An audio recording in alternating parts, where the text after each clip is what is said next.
since Brian got you to do it tonight, you know, let Brian, you know, go do that. All right, Rise. All right, here we go. Look at me, people.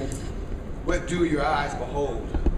Do you see a rich man with treasures untold, or do you see a beggar rattling change upon his cup, financially, emotionally, and spiritually bankrupt? Take another look. Study me a little better.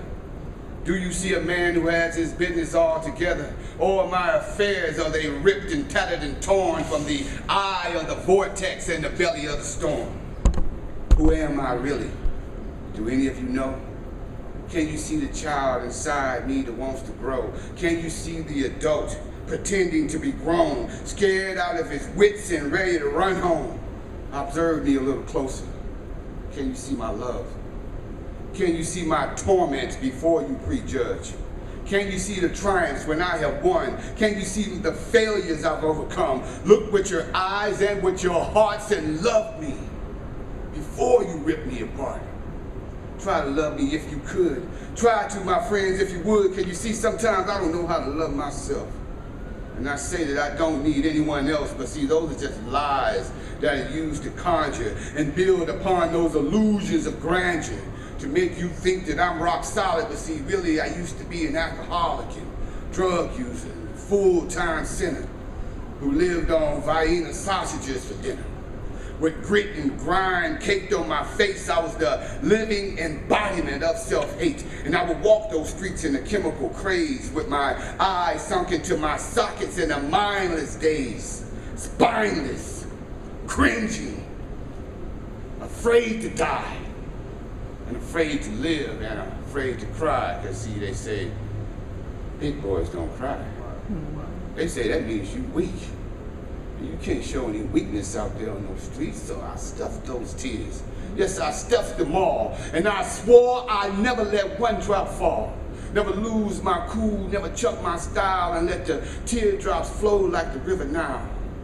Dance down my cheeks like they're in a parade. So in essence, my life became one big charade. It was a guessing game. From here to infinity, a free Cupid doll to whomever may guess my identity. For you see, your guess is as good as mine, for I have spent a lifetime trying to find who am I, deep within. You see, then one day my game came to an end. My life had come to an all-time low, and my hustle was gone a long time ago. The world came crashing down around my ears, and I was forced to face those tears and fears. No more lies to tell. No friends to deceive, because who in their right mind would believe a dope fiend like me?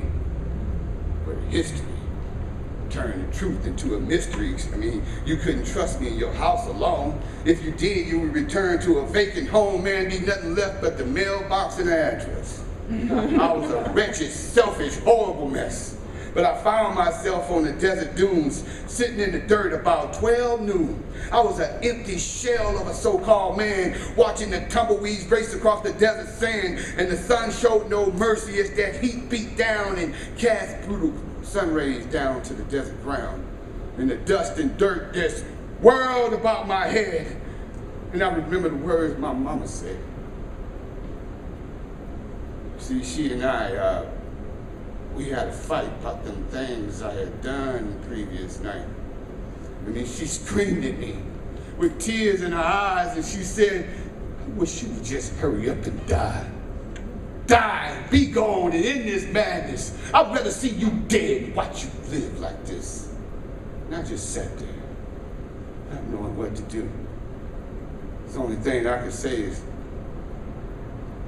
Mama, I wish I was dead too.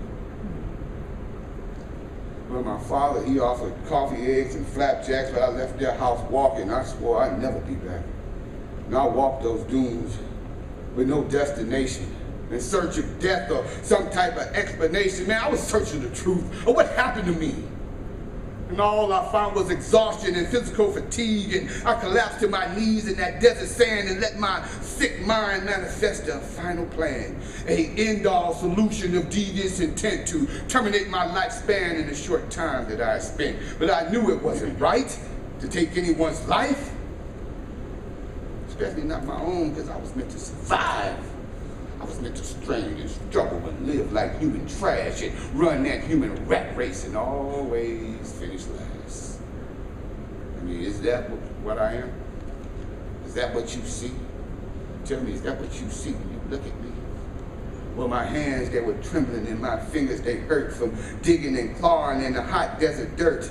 And I lifted my head to that wide panoramic sky and slowly, softly, I began to mumble the words, why? Why me, God? I mean, why such a dismal state? I mean, could you reach down and touch me with your amazing grace and speak to me, Lord? Speak to me right now. Because you know what I'm going to do if you don't do it now. And suddenly it happened. I received a sign. Yes, I received a sign from heaven to save my life.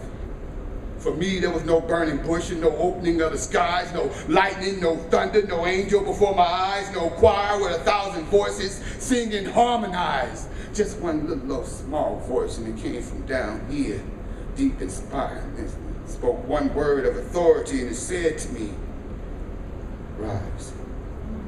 See, that sun was beaming at 100 degrees, and that spoken word snatched me up from my knees, and I stood erect, and I faced that sun, and I stared it down, and the sweat begun, the sweat was pouring, and my eyes were dry, my throat was parched, and I began to cry, and I mean really cry, gigantic tears, first good cry I had in 10 years. There were tears that cleansed and tears that healed. I had been numb for so long, but now I could feel. The first feeling that I felt was the feeling of fear. Going crazy? Is Jesus really here? Sure, I'm a little nutty in the head, but man, the message was clear. Rise, choose Christ, and you shall persevere. It had to be the Savior. Who else could it have been? I mean, who else is in the business of forgiving folks for their sins? And them tears, them beautiful tears, they continue to flood my face, and I willfully let them spill. For I wasn't ashamed to cry anymore, so tears dance, if you will. Dance and parade and annihilate this charade and make a mockery of that mask that I wore to masquerade. And from that day forward, I chose to act right. And occasionally I do fall short, but I try with all my might. And my mother and I, we had a wonderful relationship up until her dying day. And that makes me try and be harder, y'all, because I like things this way. My life is still full of hundreds of pitfalls, but I leap them one by one. All obstacles in my way, they were meant to be overcome. So when people try to talk about me, reveal all my faults, I just take them insults that they sling along with a grain of salt. Ain't nothing they can say about me I ain't already said about myself. Oh, real. I mean, if they wasn't talking about me, they'd be talking about somebody else. So go on, gossip, honey child. You do what you gotta do. Just remember those that you backstab with, and they backstabbing you too. I'm just a man, that's all I am, that rose up from the gutter. And I got love for all of you, my Christian sisters and brothers. So look at me. What do you see? What do your eyes behold? Do you see a rich man with treasures untold, or can you see that beggar rattling change upon his cup? Financially, emotionally, and spiritually bankrupt. Now, take another look and study me a little better. Do you see a man who has his business all together, or my affairs, are they really ripped and tattered and torn from the eye of the vortex and the belly of the storm? Man, I rode that storm for many years, and I rode it from dusk to dawn. And I had to come an inch from death in order to be reborn. And some of you might not believe me. Might think that I'm telling you lies when I say drugs and alcohol just ruined my early life. When I say I found myself sitting in that desert contemplating suicide, I really did hear a voice. And that voice told me to rise. Now, believe it or not, it's up to you. That choice is yours to choose. But as for me, I virtually owe my life to Jesus Christ. And that is the good news.